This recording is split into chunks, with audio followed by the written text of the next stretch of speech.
अस्सलामु अलैकुम वरहमतुल्लाहि वबरकातुहू।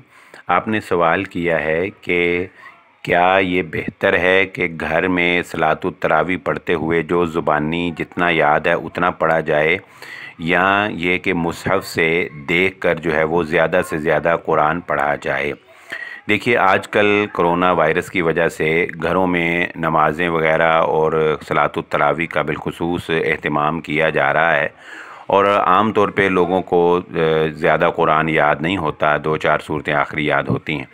तो इस ज़िमन में मैं ये समझता हूँ कि इंसान नमाज़ पढ़ता है खुशू व खुज़ू के लिए, और एक हलावत के लिए, और एक अल्लाह रब्बुल इज़्ज़त की इबादत में जो एक चाशनी रखी हुई है उसको पाने के लिए।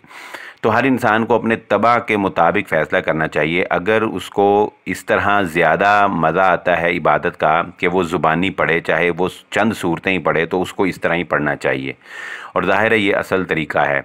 और अगर जो है वो ये समझता है कि नहीं, 2-4 सूरतें याद हैं, उन्हीं को बार बार पढ़ के जो है क़याम लंबा नहीं होता, नमाज का मज़ा नहीं आता, तो फिर ये गुंजाइश मौजूद है कि हज़रत आयशा सिद्दीक़ा रज़ियल्लाहु ताला अन्हा ने अपने ग़ुलाम को मुसहफ़ से देख कर जो है वो इमामत करवाने की इजाज़त दी थी। तो फिर ये गुंजाइश मौजूद है कि मुसहफ़ से देख कर जो है, और आजकल मोबाइल वगैरह हैं तो मोबाइल से देख कर जो है वो क़याम किया जाए नवाफिल में। इस बात की गुंजाइश मौजूद है और उलमाए किराम इसको जायज़ करार देते हैं। तो अगर इंसान ये समझता है कि उसको ज़्यादा क़याम में ज़्यादा कुरान पढ़ेगा तो ज़्यादा जो है वो लुत्फ़ आएगा, ज़्यादा हलावत महसूस होगी, तो इंशाअल्लाह इसकी गुंजाइश मौजूद है, वो इस तरह पढ़ सकता है।